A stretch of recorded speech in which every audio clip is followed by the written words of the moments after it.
everyone, Tamara here. Welcome to my YouTube channel. I hope you guys have been keeping well and that you're continuing to thrive as you walk your spiritual path. Today I want to talk to you guys about the Tree of Death, also known as the Qliphoth, the Daemon and Vampires.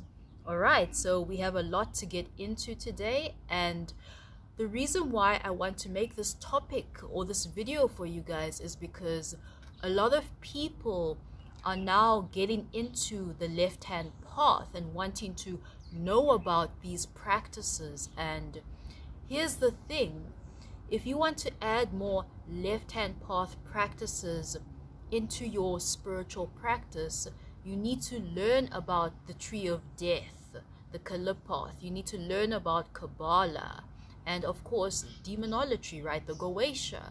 So where do you start, right, with all of this?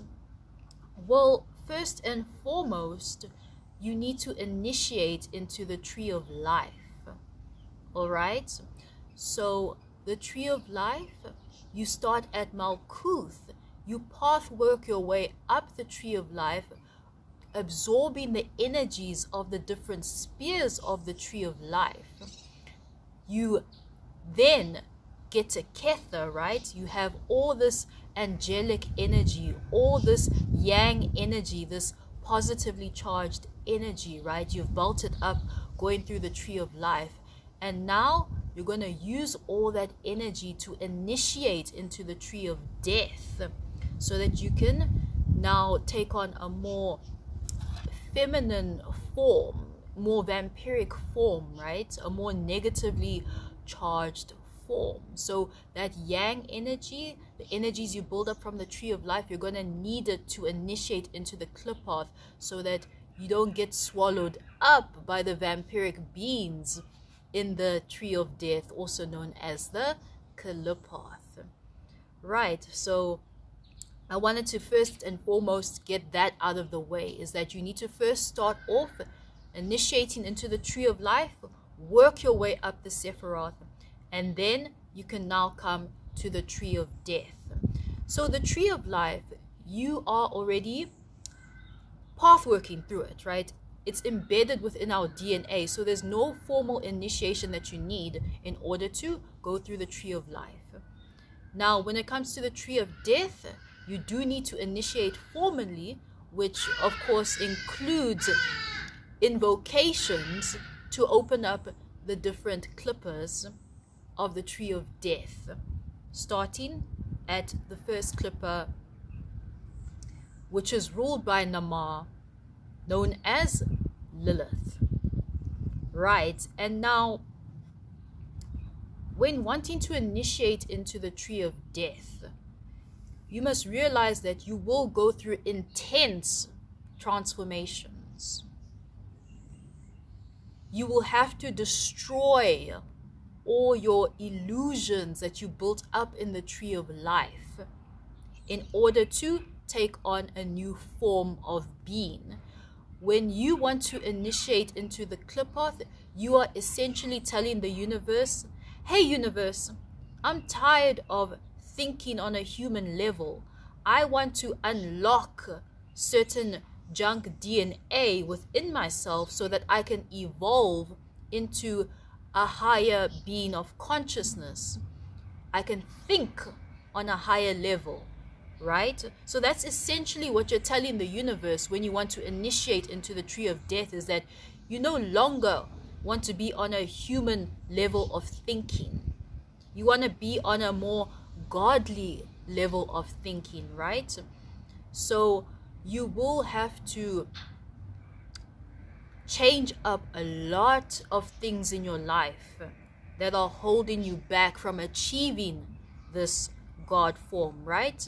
You will learn to understand what is dark energy, what is the divine feminine, how to be more receptive towards the energies in those different clippers, right? You will learn about the daemons there, and they will teach you different forms of magic. They will empower you so that you can become your greatest version, right?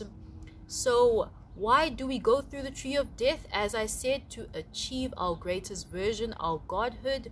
And this all ties into the daemon. So this is what happened when I unlocked my daemon. Of course, I crossed the Qliphothic abyss, which of course is not an easy thing to do. And mind you, when you do it, don't expect to receive any sort of applause or recognition from people, because they simply do not understand what the Qliphoth is, the tree of death. A lot of people don't even understand what the tree of life is, right? It's the most difficult thing that you will do with your life, is to go through the tree of death. And once you get out, or you cross the abyss, you'll basically just be on your own from there. Don't expect other people to be like, well done, congratulations, right? You'll just have to move on with your life from there onwards. But here's what happened when I crossed the abyss and I unlocked my daemon, right? So my daemon has been with me since my clairvoyant abilities activated. So I had my ability to see spirits since about age 20. And the first being I saw was an ultraviolet light. It looked kind of like the sun. And I couldn't understand, what is this being? I thought it was a spirit guide, right? And it was always around me. I'd always see it. When I crossed the abyss, I had a dream of someone confirming to me that I had embodied my daemon. And then the next day, my partner Atanu did a live stream, and in that live stream he confirmed to me what the person told me in my dream about unlocking my daemon. And mind you, I did not tell Atanu about my dream that I had. So he said the exact same thing that the person said in the dream. And then I was like, oh shit, like, wow, okay, so this ultraviolet light that's been around me since I had my clairvoyant abilities awakened has been my daemon. So I incarnated into earth with my daemon. I came with my future self tied to me. And I think that is insane. That's something I'm still trying to understand. How, like, you know, it doesn't make sense. It's like I can literally see my future self, my non-corporeal self, fully in person. It's with me. My future self is with me, but I'm still like in a human form, right? And I think that shit is crazy. Right? So that's gonna, I think our experiences are different in terms of the daemon. I think our daemons don't all look the same. It all depends on, where do you come from? Where does your soul come from? Who are your spiritual parents? Because I know some people's daemons look very scary, whereas mine just looks like an ultraviolet light, which I find it strange, because I thought mine would look very like monstrous in a way. So yeah, I think it just depends on, where does your soul come from? All right, so the daemon is what you achieve after you complete the tree of death. And now I want to get into vampires. So I believe that vampires, or people that become vampires, are connected with pharaonic bloodlines. Now, what do I mean by this? There's a lot of people who claim to have past lives in ancient Egypt, and this is especially true when it comes to people who go through Qliphothic initiations. I myself have uncovered a previous lifetime in ancient Egypt. I know my partner has, and I know there's other people within the occult community that have ties to ancient Egypt. So I believe that vampires are people who were occult adepts in previous lifetimes in ancient civilizations, right? especially within the Egyptian era, and now they've come back in this timeline in order to complete their great work, because maybe within the previous lifetimes or the lifetimes in ancient Egypt, they didn't get to complete their great work. Some of them did, some vampires did, but some had to incarnate again in order to finish off their great work. And if you think about it, we are in the Aeon of Horus, and I know the Aeon of Horus is connected with technology, and the ancient Egyptians were big on spiritual technology, and that's the times that we're heading into now, is the Aeon of Horus, the Aeon of spiritual enlightenment, spiritual technology. So it's like we're going back into those ancient times. That's why vampires or people from those times are now resurfacing now within this incarnation in order to either complete their great work or to teach other people about the occult sciences, the dark arts, etc. Right? So Hollywood likes to depict you guys that vampires are blood-sucking monsters, right? Which, I mean, I know there are some vampires that drink blood, so who am I to judge? So that could be true, but I believe that vampires really are just occult masters that are connected with ancient civilizations.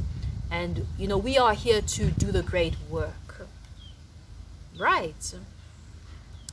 And, you know, depending on your adepthood, I do believe there are vampires out here who, yes, they can shapeshift, they can transform themselves, they can do all sorts of mysterious feats, all sorts of occult miracles, right? But you're more than likely not going to find them on YouTube, to be for real, right? So vampires are essentially people who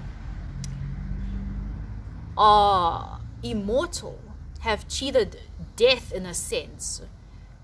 Vampires have died and died and died so many times within their lifetime that they've just become a whole nother evolutionary being and are just energetically very powerful, very influential people, right? They are the living dead, if that's what you want to call it, the immortal. And they have a pull, right? They have a negative charge, so they're very connected to the divine feminine, right? So this is now we get into where we get into psychic vampirism. You know, people who are very magnetic, you could say they are very vampiric in their nature.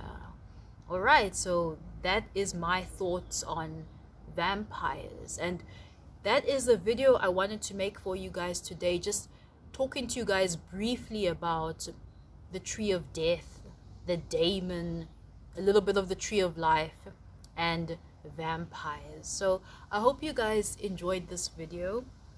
Thank you once again for watching. I love you all, and I'll see you in my next video. Take care and